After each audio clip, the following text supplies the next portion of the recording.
La 4G Batelma vous présente Nivava. Décortiqueuse, motoculteur, scie à chaîne, groupe électrogène, motopompe, Batimax, Nicaltao en vidiny mirary. Vous présente Nivava.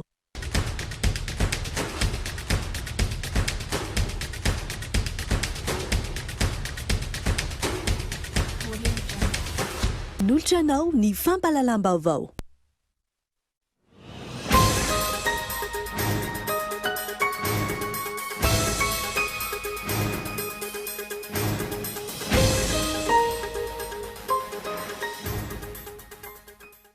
Marary manodidina ny empolo no efa noraisina eny amin'ny CTC Alarby izay mandray an-tanana ireo marary ny Covid-19 forme modéré. Tsy afa-po amin'ny fandraisana ireo marary ny mpitondra azy ireo raha ny zava-misy eny an-toerana mijerena.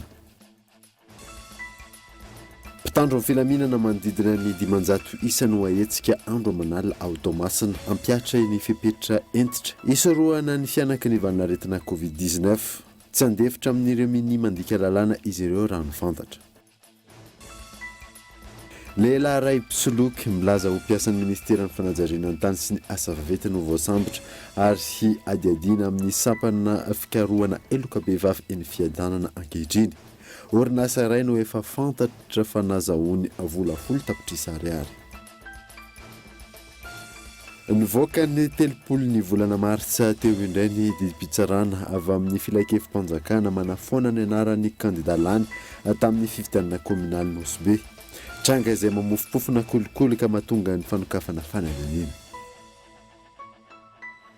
Maresaka iraisampirenena no mariana androany fa 17 taona nisy ny adi-poko nahafatesana olona maro tany Rwanda. Nisy ny fanateram-boninkazo ny tanterahan'ireo tompon'andraikitra samihafa tany Paris sy tany Rwanda ho fahatsiarovana ireo namon'ny eny nandritran'izany. Ny adidin'ireo avetrany.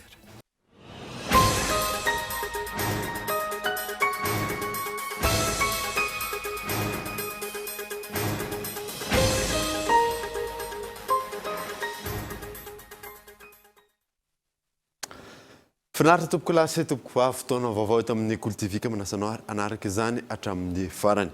Ny anomboantsika ny vaovao marary manodidina ny empolo no efa noraisina eny amin'ny CTC Alarby izay mandray an-tanana ireo marary ny Covid-19 forme modéré. Tsy afa-po amin'ny fandraisana ireo marary ny mpitondra azy ireo raha ny zava-misy eny an-toerana anjerena. Henri Florian. Raha voatondro ho androany no isokafan'ny CTC etsy amin'ny lycée technique Alarby no ny amena sy ny fahabetsahan'ny marary mitady toeram-pitsaboana omaly tokony tamin'ny fitora sasany ariva no nandray ny fanapahan-kevitra ny hanokana fanahy izany ny teo anivon'ny ministera ny fahasalamam-bahoaka. Fandriana manodidina ny 20 ihany no hatreto no fantatra fa afaka mandray marary eo anivon'ny CTC Alarby raha ny fanazavana. Vokatry ny fahafenon'ny toerana fandraisana marary ny Covid-19 ety Alarby no toerana sisa mbola afaka mandray izany raha ny nambanan'ireo mpitondra marary. Na izany aza tsy mahafa-po ny fandraisana an-tanana, tsy voarindra araka ny tokony izy ny asa ho izy ireo ka ilana fandraisana ndraikitra hentitra. Misy olona ihany fa tsisy afaka mandray satria tsy afaka manapa-kevitra hoy zareo. Ny olona nefa be ny efa sepitra marary. Zareo tana ohatry misahotaotaka fotsiny satria ny andro baiko anankiray. Dia ilay baiko hoe tsy fantatra hoe aiza iza manome an'ilay baiko.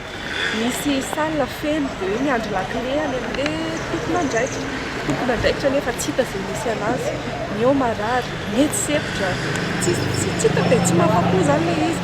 Makany mamasina ianao feno any fa zany makaty ianao izao no mahazo anao. Izany ilay fomba fiasan'ny zareo mila tsaraina fa raha izao no mitohy maty eto daholo.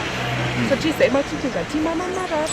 Hatramin'ny 12 antoandro teo, marary misy 50 no efa raisina an-tanana teny an-toerana. Raha ny fotoana nijanon'ny mpanao gazetiny Kolo TV FM teny an-toerana nanomboka tamin'ny 10 maraina ka hatramin'ny 12 sasany antoandro, tsy latsaky ny 70 ireo fiara mitondra marary ny famezivezy ary ny ban-toerana tamin'izany ireo taxi noho ny fahalafosany fakana ambulance raha ny nambaran'ireo manana marary. Tahaka ireto fianakaviana ireto, na tsiaro tena ho tsy afa-po izy ireo tamin'ny fandraisana an-tanana teny an-toerana ka izao izy ireo voatery niala teny amin'ny CTC Alarby ary nitady toeram-pitsaboana tsy miankina. Responsable vita ingezaka eo anatin'ilay izy. Dia olona eo akaikinay izao efa ela no niantso any zay fa tena tsy nisy ny raha mihitsy ilay olona eo akaikinay. Efa niezaka izy mitazona an'ainy fa tena misy vitany dia mampalahelo be izy raha ohatr' izany ilay zavatra misy ato dia ho anay zao alohany amin'ny manokana manapa-kevitra hoe andeha zany nareo izao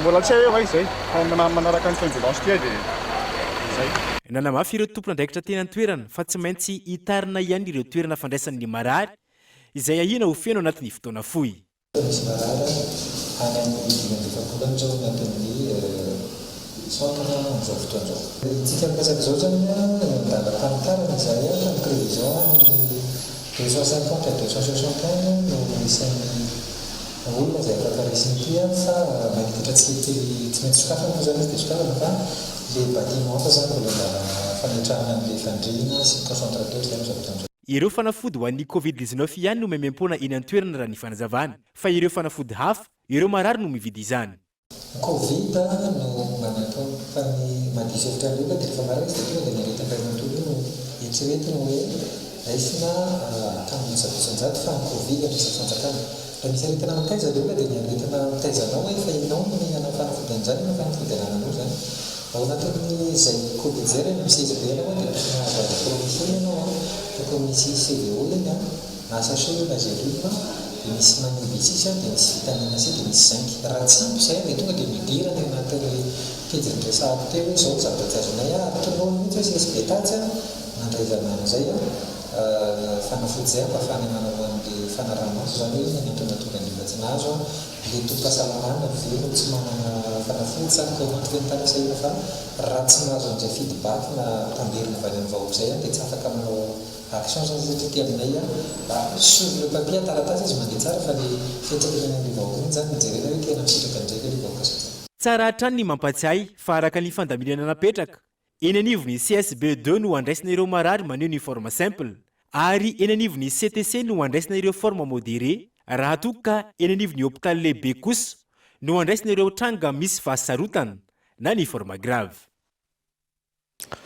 mpitandro ny filaminana manodidina ny 500 isa no ahetsika andro amanalina ao Tomasina ampiatra ny fepetra ara-pahasalamana ny atsipirin'izay zay etiny Henri Florian mbola betsaka ireo toeram-pisakafoana no miny misokatra ary mbola mivarotra sy mampisakafo ireo olona tarafodina amin'ny alina aorian'ny ora voafaritra izay sy tokony ifamezivezena intsony raha ny zava-misy omaly alina tao Tomasina no jerena nanao be mitina ny mpitandro filaminana na mpikatona avy hatrany ireo toeram-pisakafoana ireo ary nomena fampitandremana aloha mialoha ny anasajiana azy ireo raha mbola mitohy ny tsy fanarahan-dalàna niary ny fampitandremana avokoa moa hatramin'ireo olona tratra ny ifamezivezy tamin'ny alina nadritra ny ora ny couvre-feu hentitra ny gouvernoura ny faritra atsinanana androany raha ny tafamivantana tamin'ireo mpitandro filaminana nadritra ny fotoana ny rassemblement niarahan'ireo force mixte de sécurité izay iasahana manokana ny fanaramaso ny fampiarina ireo fepetra rehetra mifandraiky amin'ny amiana ara-pahasalamana ady zay atrentsika tia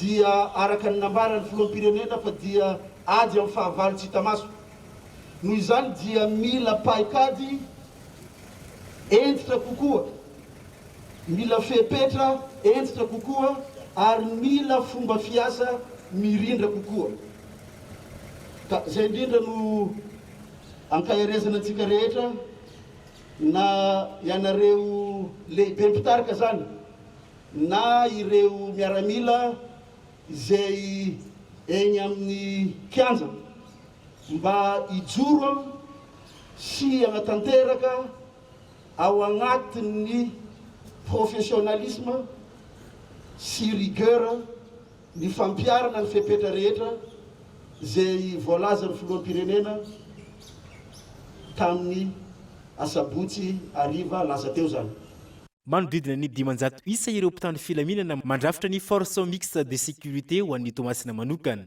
hidina eny anivony fokotany ka hoentiny ny fampanarahan-dalàna manomboka ny alina ho an'ireo izay minity sy manaza ny fipetra mifandraiky amin'izao amiana ara-pahasalamana izao raha ny nambarany talempatry ny polisy pirenena ao an-toerana sy zava-baovao amintsika ny fisian'ny sazia TIG na travaux d'intérêt général izay navoaka ny fitondram-panjakana tamin'ny fanomboana zao ady amin'ny corona zao mbola mitoy zany ankehitriny eo anatrehan'izay indrindra dia mizara roa le mpitandro filaminana eny an-dalana misy mahazatra antsika mixte zany hoe miaraka ny polisy sy maramila sy ny zandary manasazy ireo olona zay tsy manao kasibosy ankehitriny tsy voatery miaraka ireo telo ireo fa na mandeha mitokana aza toy ny efa natao teo aloha teo dia mahavoasazy misy matsy mamaly rehefa hoe tsy asanareo zany matonareo tsy mixta fa asan'ny mixta io tsia ny mpitandro filaminana rehetra dia tokony andraikitra amin'ny fanatanterahana fampanajana ny lalàna mazava ny baiko azo a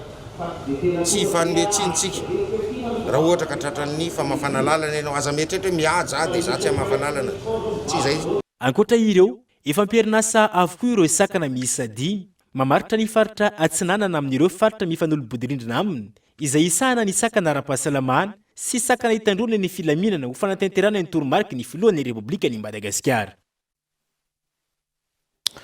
Ikisaka amin'ny sisin'ny faritra tsiraray mikantona amin'ny barrage zay ataon'ny mpitandro ny filaminana tsisy tsony arak'izany ny afaka mivoaka sy miditra amin'ireo faritra efatra izay voalaza fa mikatona Gaëtan Andriatsala. Faritra efatra Analamanga, Atsinanana, Savasy, Boeny miampy ny distrika Anosibe no mikatona vokatry ny fianak'ny Covid-19 amin'izao fotoana.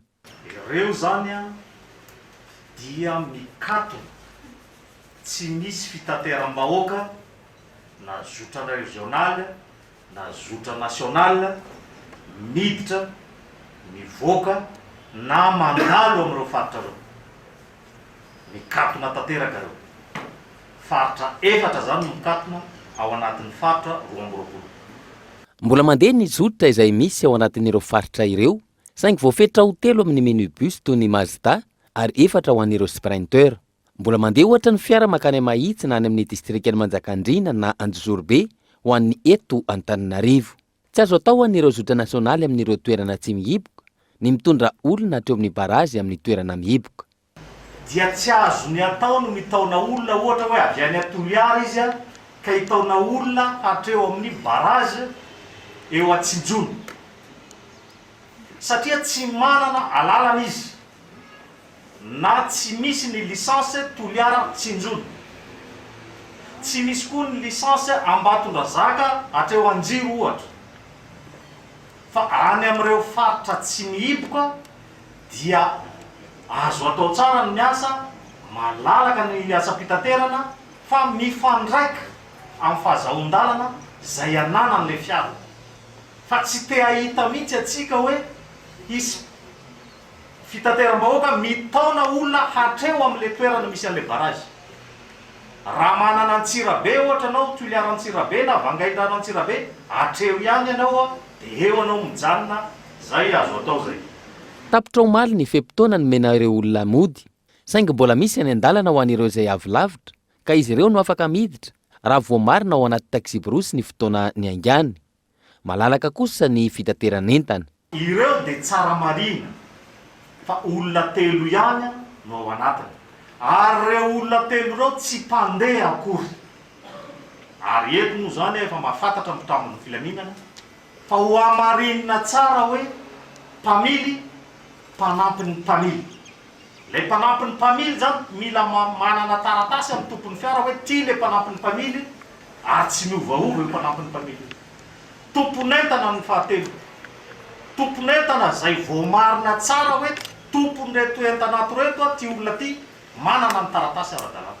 Ho fanamafisana ny fanaraha-maso, ahimitra any amin'ny sisin-tanin'ireo faritra misy 4 midy ireo ny fanaovana barazy. Raha ohatra zany zao ka iresaka ny ato amin'ny lalam-pirenena fafitsika dia any Tsinjono any no hisy barazy. Raha ohatra ka iresaka any amin'ny Menandrefana isika, iny moa efa nisy kafoana zany hatram'izay makasika hoe ny olona any Ameriksetosoka izay miasa ty Antananarivo, iny zany efa navoaka any ambadiky misy zany rehefa metrahana barazy. Raha ohatra kosa moa no mamkany amin'ny lalam-pirenena faefatra dia any amin'ny Ramala, gamba kosa mino fa tsy misy olona hoe mipetraka any amin'ny Mitsinga Matsiso dia hoe miasa ty Antananarivo koa. Fa misy koa ny manao an'izany ka efa niraisa zany zay fepetra rehetrarehetra zay mba tsy hitanga tsoa zany zay aiazy zay hoe zay mandeha miasa ny Antananarivo dia voasakana. Fa efa misy zany fepetra manokana mahakasika ny hipetrahan'ny sakana. Tsy ekena araka izany hoy ny eo anivon'Isandary ny fivezivezena, ny fivoahana sy ny fidirana amin'ireo faritra miedy. Tsy mahazo mivoaka ny faritra ny razana voamarina fa matin'ny Covid-19 ary tsy maintsy mazava ny atota taratasy rehetra ho an'ireo mitondra razana hafa ka hivoaka ny faritra. Amafisina ny fampiaran'ireo fepetra ara-pahasalamana amin'ny faritra aloatra mangoro averina ny barrage sanitaire any an-toerana araky ny tapaka nandritra ny fivorian'ny CRCO iona saina. Ampy 20 ny olona voan'ny Covid-19 ao amin'ny faritra aloatra mangoro tatao anatin'ny 27 ora farany ka tafiakatra 720 io zany araky ny tatra azo avy amin'ny tompon'andraikitry ny fahasalamam-bahoakany an-toerana. Manoloana izany tapaka fa averina ny komisiona régionale mandrindra ny ady amin'ny Covid-19 na ny CRCO. Tsy vita ny atao hoe manao asa moramora tsontsika fa mila stratégie zany mila paikady hafa kokoa amin'le fietrehana an'le isa zao satria aleo ho amboaritsika ny CRCO na COP mba hifanaraka kokoa amin'ny filana amin'ny ady atao amin'ny Covid. Ny COP na ny CRCO dia le membre teo aloha ihany mitazomina fa rehefa zaraina commission zany reo dia ampidirina daholo amin'izay ny rehetrarehetra tompon'andraikitra tanatiny fatra zany directeur. Averina ihany koa ny barrage de sécurité ary voatra miankina amin'ny toedra rà ny fepetra raisina. Fa hoatsangana indray zany ny barrage de sécurité izay mety hivadika barrage sanitaire akory ary arakaraky ny zavatra mitranga ny 2010 andro voalohany aloha zany dia barrage de sécurité no ho atao mba tsy hangatany aretina. Fa ho atsika atao anatiny dia mbola malalaka ny fivezivezena raha andeha ho any Moramanga na Ambatondrazaka na ho any Paravaravora na ho any Tanambe na ho any Ambilamena malalaka fa tsy maintsy atao ny fepetra zany amin'ireo fitateram-bahoaka reo amin'ny resaka famiandrana fanafody ny fanajana ny geste barrière ny anaty tomobile mba hisakanana ny fifindran'ny aretina any anatin'ny fiarakodia. Araka izany amafisina indray ny fanaramaso ny fampiarana ireo fepetra sakana ao amin'ny faritra aloatra mangoro isoroana ny fianaky ny valana aretina coronavirus. Olona miisa 7 no mifantatra fa namoniany avokatry ny valana aretina Covid-19 teto Madagasikara raha nitatitra tamin'ity androany ity. Miampy tena amin'ny 200 kosa ny tranga vaovao. Abraham Randriamanana. Raha ny antotanisana avoakany teo anivon'ny ministeran'ny fahasalamam-bahoaka androany, olona miisa 7 indray ny fantatra fa lavon'ny valana aretina Covid-19 manerana ny nosy ny andron'ny omaly fa 9 ny volana aprily. Tamin'ireo fitiliana 900 no tanteraina nandritra izany. Miisa 329 ireo tranga vaovao marina, raha toka 430 ireo sitrana somatsara. Toy izao ny fitsinjaran'ireo tranga vaovao ireo: 70 avy eto amin'ny faritra Analamanga, 2 avy any Atsinanana, 12 ho an'ny faritra Diana, 10 ho an'ny faritra Alaotra Mangoro, 2 avy any Automatsiatra, 20 ho an'ny faritra Vakinakaratra, 10 Atsimo Andrefana, 2 avy any Menabe, 7 ho an'ny faritra Analanjorofo, 3 avy any amin'ny faritra Nosy, 4 avy any Orombe, 2 avy any Itasy, 14 ho an'ny faritra Melaky ary 19 ho an'ny faritra Sofia. Midôtaly 7,720 ireo manaraka fitsaboana eto Madagasikara ankehitriny, izay ahitana marary manana fahasarotany miisa 7,700, tafiakatra 7,700 kosa satria tireo namony ainy vokatra ny valana aretina. Fitsinjarana aradrary ny fahasalamana izay no loha hevitra entina namarika ny andro maneran-tany ho an'ny fahasalamana tamin'ity androany ity. Tahaka ireo firenena rehetra maneran-tany mifototra amin'ny ady amin'ny valana aretina Covid-19 ny resaka misy larana ary zao. Tokony azo ny fizaham-pahasalamana sy ny fitsaboana avokoa ny tsirairay raha ny fanazavana.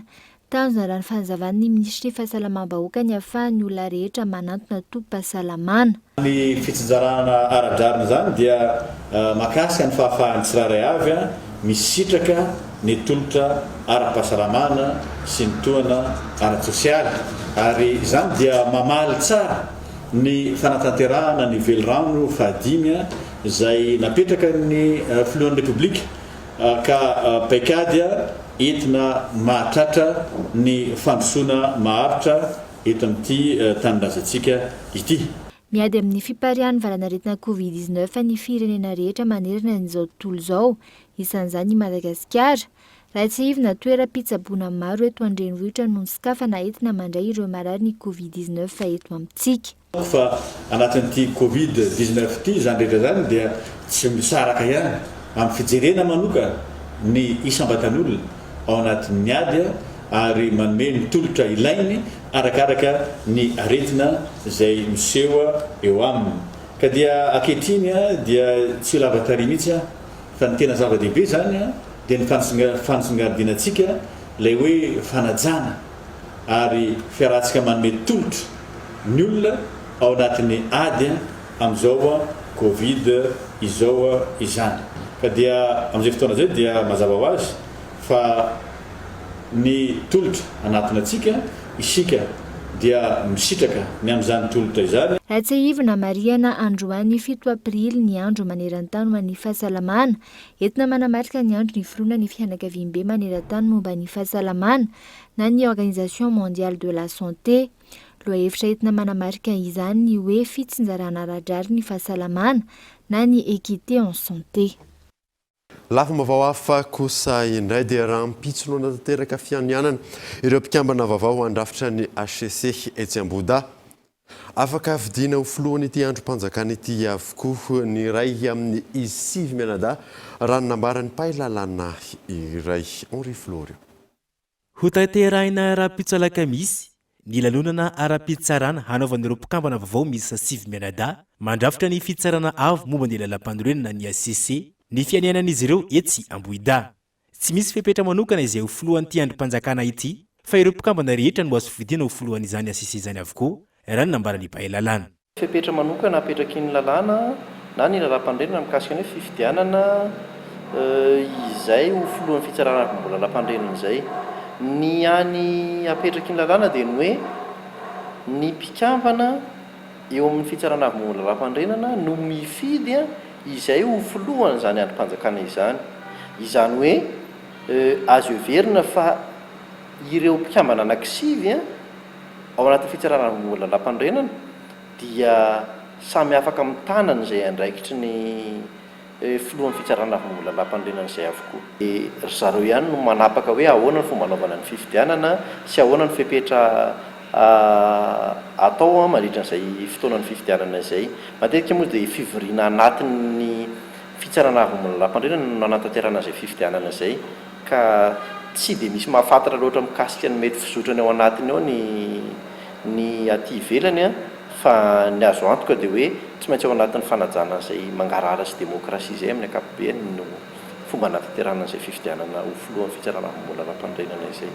Solon-tenan'ny filohan'ny Repoblika ny 3 amin'izy ireo no fidininy solombavam-bahoaka ho solon-tenan'ny antenimieram-pirenena ny 2, ny solon-tenan'ny antenimieran-dolona ny 2 ary ny solon-tenan'ny filan-kevitra ambony mpitsara ny 2 hafa. Araka ny tombatomba ny maro ankehitriny mitodika any amin'ny Florent Rakotoarisio avokoa ny sainy rehetra izy izay heverin'ny maro fa mety ho lasa filohan'ity HCC ity. Takin'ny fanjakana amin'ireo orinasa manao lalan'ny tsara sotra ny fametrahana ny fienitra. Efa nisy ny fifampidiniana ary tsy maintsy iverina anamboatra ny lalana indray ireo orinasa sononana ho izany raha fanazavana azo ny alarana izao. Tsy mifanaraka amin'ny tolobity natao tany aloha ny asa vita amin'ny lalan'ny tsara sotra raha ny fanazavan'ny ministry ny fanajariana ny tany sy ny asa vaventy. Tsy maintsy atao manaraka ny fenitra avokoa ireo fototra-fitrasa izay atao iarovana ny vahoaka mampiasa azy. Efa nanao fanarahana tamin'ireo orinasa sononanao an'iny ny fanjakana satria nisy expertise nataon'ny fanjakana dia rehefa nataony ady hevitra dia tsy ekena le asa amin'izao fotoana izao raha tsy ampiana asa fanampiny mba hifanaraka amin'ny tolobity natao tamin'izany fotoan'androny izany dia efa namena ordre de service ireo sonoa ireo fa amin'ny ilany silany ny arabe dia hisy piste cyclable ihany koa amin'ny tsara sotra iny Tranivà. Izay vao nanaiky ny fanjakana ny jery ny fandaovana ny volan'ireo sonoa ireo izay nanao ny lalany naritraritra le izy fa tsy maintsy misy fandraisan-dahatra lehibe satria tsy araka ny fenitra tokony ho izy reny arabe natao reny. Tsy maintsy takiana ny fanajana ireo orinasa nahazo ny tsenam-barotra ny fampiarana ny fepetra mba tsy hiverenana amin'ny asa fanamboarana matetika. Isan'ireo lamina napetraky ny ministera ny fanajariana ny tany sy ny asa vaventy ihany koa ny antoka takiana amin'ireo orinasa manao ny fototra-fitrasa. Taka mahazatra anaraka dokavatra isika miloana dirantsika ny tapany faharoa ny vaovao rehefa avy eo ary.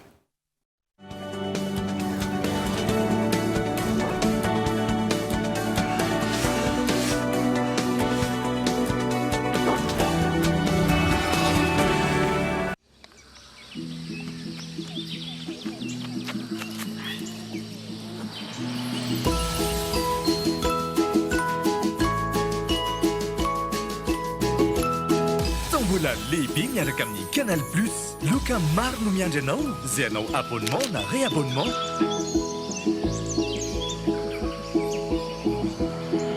$60,000 ny bouquet évasion miaraka amin'ny décodeur. Tolotra manan-kely hatramin'ny 1 aprily. Les bouquets Canal Plus. Oui, appel vers tous les opérateurs.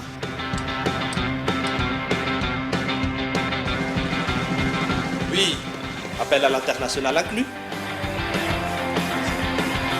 Oui, mes SMS, je ne les compte plus.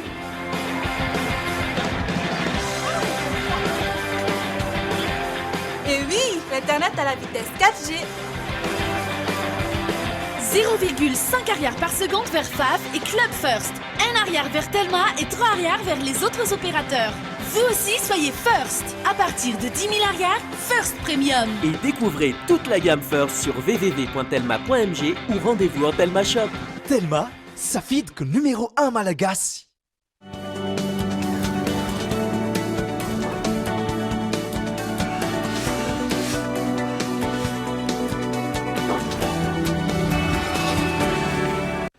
manambahiny ny sampana fampalalam-bavao amin'ity androany ity tsy zany fandremato mahatsara Herman zay filota le général ny Elcure Madagasikara miarabana tonga zo ato anatin'ny fampalalam-bavao fantanina petraka aminao voaloha moa efa nandalo teto anatin'ny fampalalam-bavao ihany ianao mahakasika ny hoe misy thème vaovao ataonareo amin'ny formation inona ny mahakasika izay thème zay inona io zavatra vaovao io miarahaba ny namana Anlalaina Davida miarahaba ihany koa ampanajana ampitiavana ny vahoaka malagasy izay manaraka an'izao fampalalam-bavao izao hatramin'ny ela dia nanolotra ho an'ny rehetra nilay thème de formation culture entrepreneuriale et développement personnel ny Elcure Madagasikara fa amin'ity indray mitoraka ity kosa dia manohy isika dia ny thème vaovao anankiray izay anaovana conférence de formation dia ny atao hoe stratégie marketing et psychologie de la vente. Tanjona sy tombontsoa azo ao anatin'io formation io.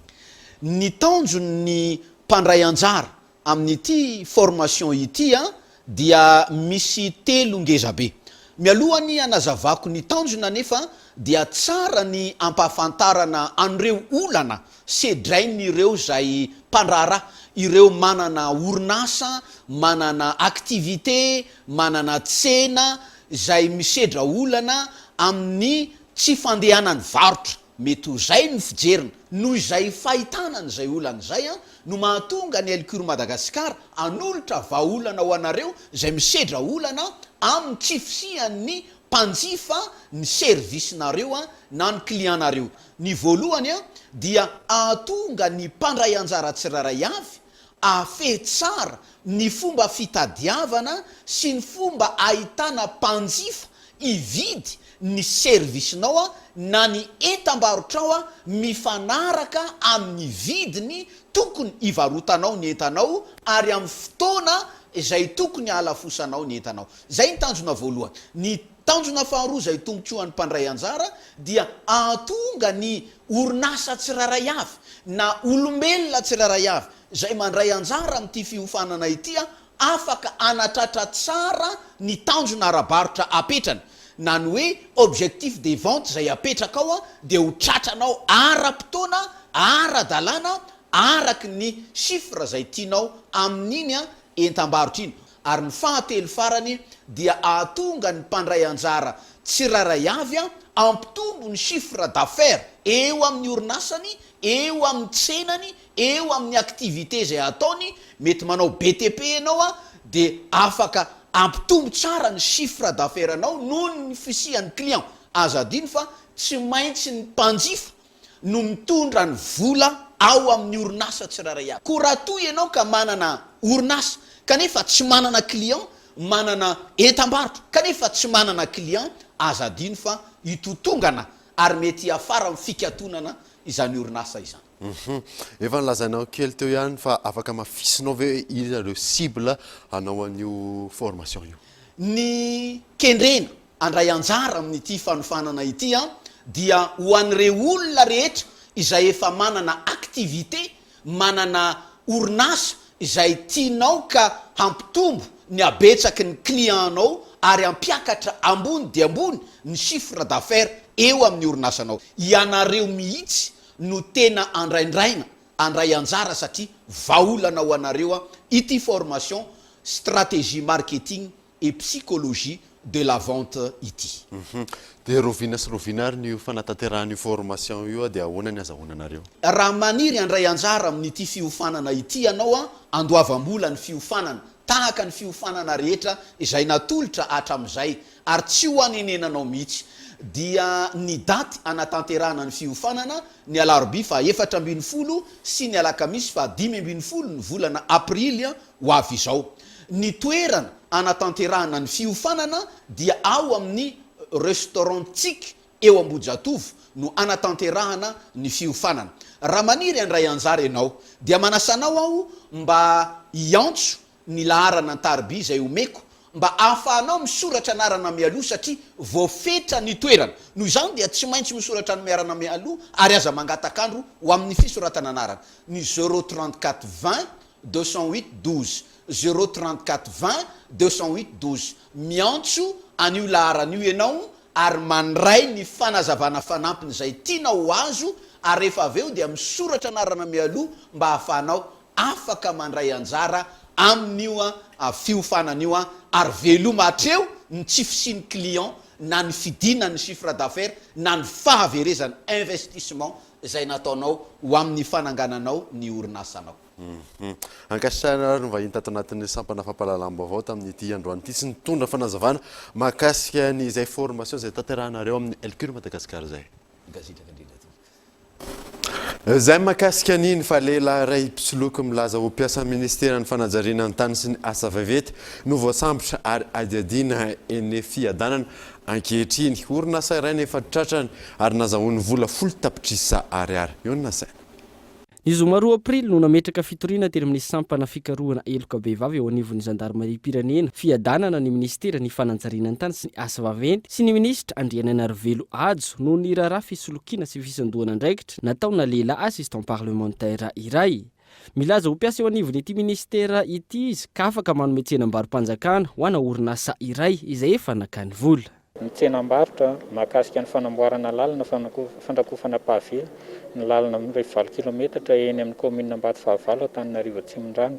Rehefa natao ny famotorana dia nanamarina ny avy eo anivon'ny ministera ny asa vaventy fa tsy miasa ao ty olona ity ary ilay asa tsenam-panjakana izay nolazainy dia mbola tsy nandalo ny procédure na passation de marché public fa mbola eo amin'ny dingan'ny fanaovana étude technique amin'izao fotoana izao. Rehefa natao ny velam-pandrika dia voasambotra teo amin'ny parking ny AGRA ty olona ity ary nentina natao famotorana sy fanadihadiana tetỳ amin'ny brigade de recherche ety fiadanana. Tao anatin'izany famotorana izany dia niaiky ilay olona fa naka ity vola 10 tapitrisa ity tamin'ity mpandraraha ity izay nomeny toky fa afaka mikarakara ny taratasy rehetra sy afaka mikarakara ny azahoany ty olona ity amin'ity tsenam-barotra asa-panjakana ity izy. Tsy maintsy mandalo ireo antanatohatra ara-dalàna azahoana ny tsenam-barom-panjakana izay orinasa anao ny asa eo anivony ity ministera ity raha ny fanazavana hatrany ary ampiarana ny lalàna ireo izay tratra manao kolikoly. Eto izahay eto anivon'ny ministera fanajariana tany sy ny asa vaventy dia manao izao fanamariana izao ny fanomezana tsenam-panjakana rehetra raha asa-panjakana dia tsy maintsy mandalo ny dingana rehetra amin'ny passation de marché public. Dia miankina amin'ny fijerena ireo tolobida ireo no azahoany izay mpandraraha manaraka ny fepetra sy hita hoe feno tanteraka ny fepetrany zareo dia azahoany an'izay tolobida izay. Tsy misy mihitsy olona izay mety hoe irahan'ny ministra na irahan'ny tale général na irahan'ny olona tompona andraikitra ao ministera afaka hanome an'izany asa-panjakana izany amin'ny alalan'ny fanomezana vola na kolikoly. Eto amin'ny ministera fanajariana ny tany sy ny asa vaventy dia miady amin'ny kolikoly ary efa mametraka ny fepetra rehetra hanafoanana izany kolikoly izany ka na iza olona tratra manao an'izany kolikoly izany dia tsy maintsy ampiarana ny lalàna sy hoentina eny anivon'ny fitsarana. Efa naverina amin'ilay tompona orinasa voasoloky ny vola 10 tapitrisa ariary. Mety ho kosa ny fanadihadiana ity mpisoloky ity sy ireo rehetra mpiray tsy kombakomba aminy amin'izao raharaha izao. tanora miisa 10 avy amin'ny faritra miisa 4 no nomena fiofanana hitondra engin fanamboarana lalana. Engin miisa 12 amzato aparitaka ka anana 10 avy ny faritra tsirairay avy afana manamboatra lalana araky ny velirano izay nataon'ny filohan'ny Republika ny Madagasikara. Gaetan Andretsilavo. Tanora misy 10 avy amin'ny faritra miisa 4 manerana ny nosy no omena fiofanana amin'ny fitondrana engin fanamboarana lalana sy fametrahana fotodrafitrasa goavana isaky ny faritra. Andiany voalohany izao fa mbola isy ny andiany manaraka izay hozana vitaina mialohan'ny 20 ny volana Jona araky amin'ny 24. Engin miisa 12 amzato no tsinjaraina isaky ny faritra mialohan'ny daty voatondro io. 12 amzato moa zany ny isan'ireo engin reo ary hotsinjaraina zany izy ireo isaky ny faritra ary anana 10 avy zany karazany io isaky ny faritra ary mario aketo zany fa izy 10 reo dia afitana ny asa rehetrarehetra mikasika nataontsika terrassement sy nivellement eo amin'ireny fotodrafitrasa izay atao reny na ny lalana reny na ny fotodrafitrasa hafa reny. Aritra 12 andro ny fiofanana ka ny 3 andro voalohany no anaovana ny teoria amin'ny teny gasy avokoa no ampianarana ireo mpiofana.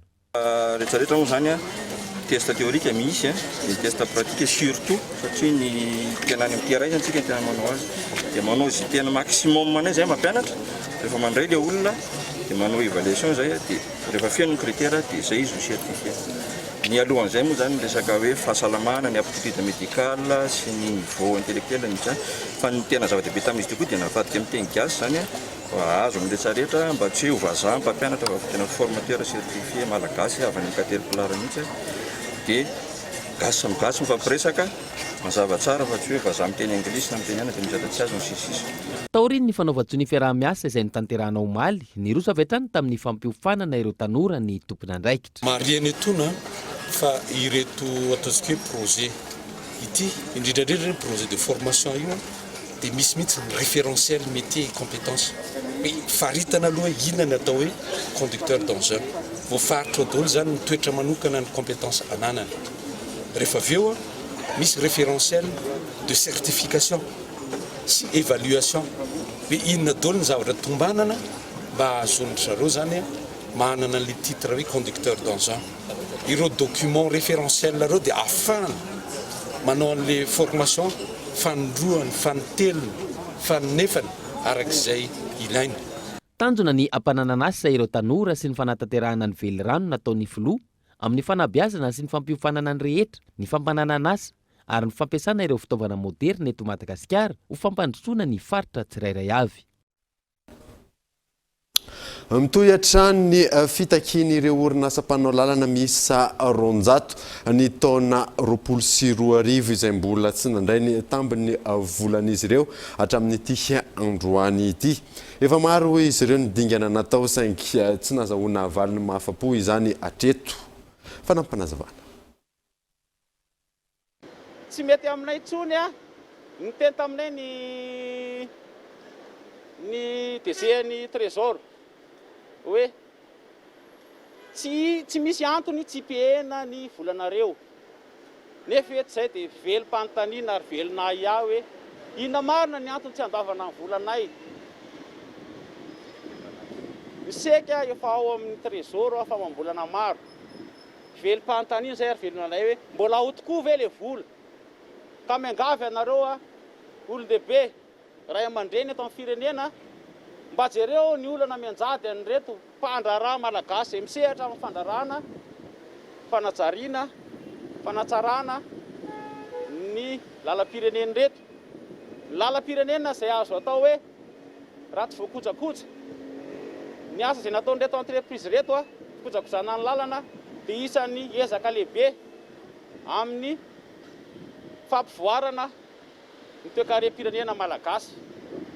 Ka eto dia mangataka mpanajana zay mba vao ny olanay tsy ny aretina intsony ny amonanay valana aretina efa misy eto Madagasikara fa ny famononanay azo asaina fa tena azo asaina hoe ka grave mahazo an'reto mpandraraha reto efa sozo oxygène daholo reo olon'ireo efa tena mijaly maniraka anay amin'izao amehana ara-pahasalamana zao mitaky ny fitakianay.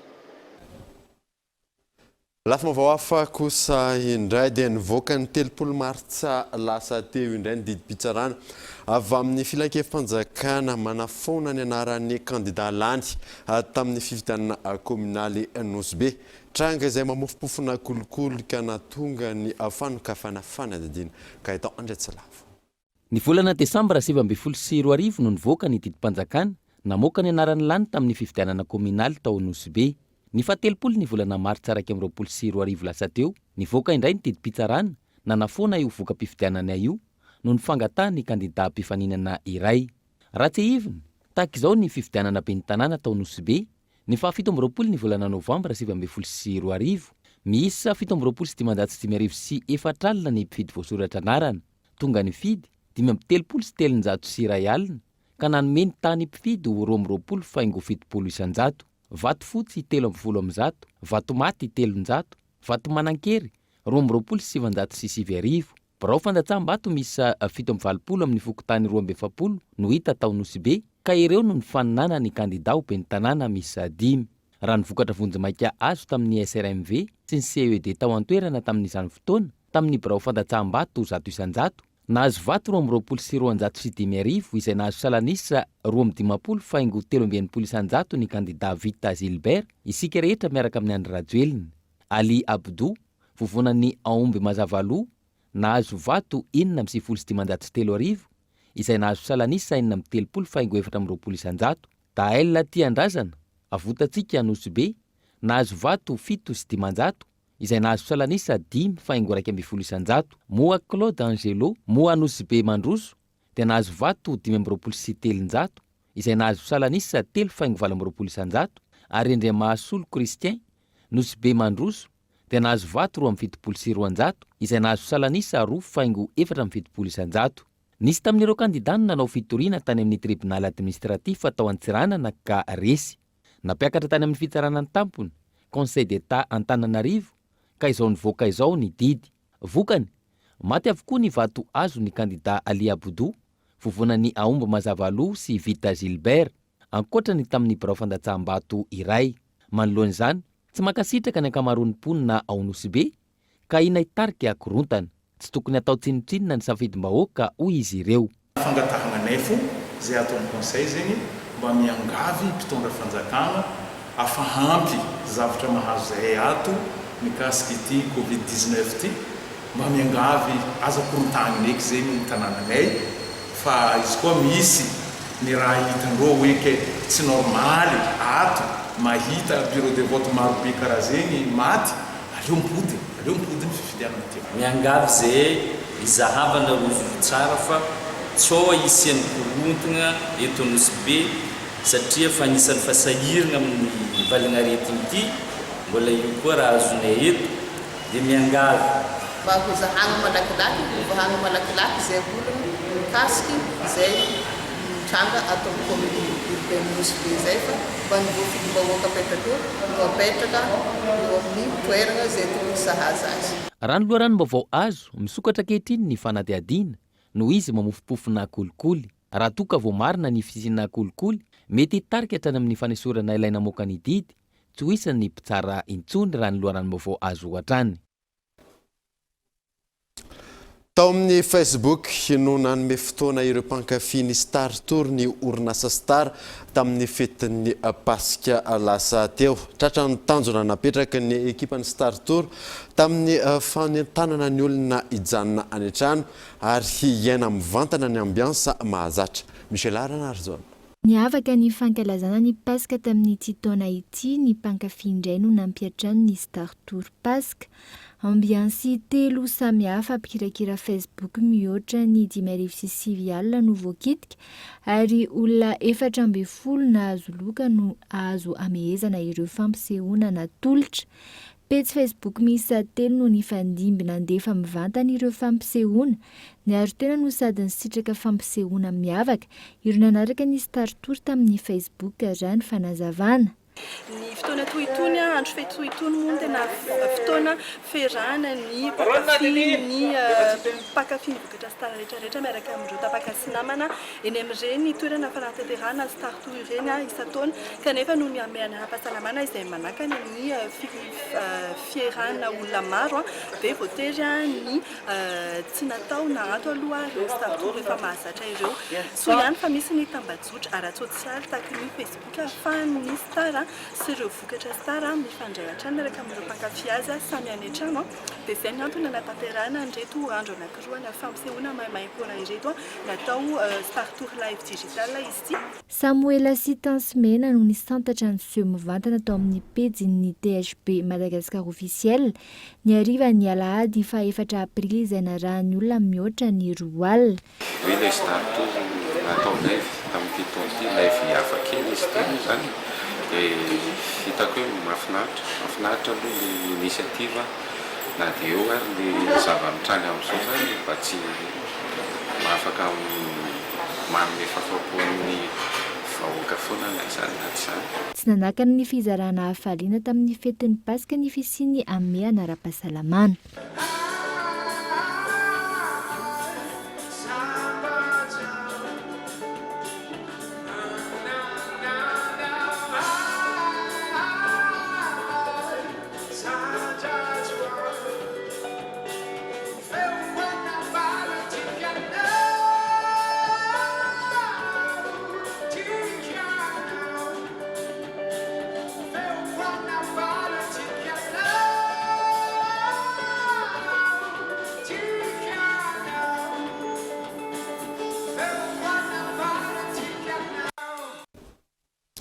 Zay va dia antsika maresaka iraisam-pirenena dia nomariana androany ny fa-17 taona nisy adipoko na afatesana onona maro tany Rwanda.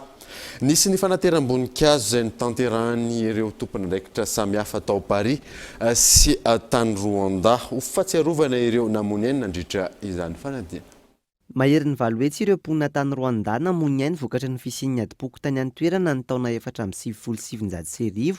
17 taona aty aoriana nanatanteraka fanateram-boninkazo ho fanomezam-boninahitra sy ho fahatsiarovana ireo namoniainy nandritra izany androany ny tompon'andraiki-mpanjakana frantsay tao Paris. Eo ihany koa ny filoham-pirenena ny Rwanda izay nanamarika ny fahatsiarovana tao Kigali nakasitraka ny fepetra noraisin'ny fitondram-panjakana frantsay ny amin'ny fanehoana ampahibe maso ireo tahirina tota taratasy mikasika ny adipoko tany Rwanda izay nahafahana namoaka ny fanadihadiana nataon'ny Duclerc ny filoha Paul Kagame. No mafisiny tamin'izany fa dingana lehibe eo amin'ny fiarah-miasan'ny firenena rotonta ny fisian'ny fanadihadiana toy izao. Dia ny maresaka iraisam-pirenena iny manakatona vahoaka amin'ity androany ity ankasiany nanaraka izany soava tsara daholo tompoko.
Nanolotra anao teo ny fampalalam-baovao.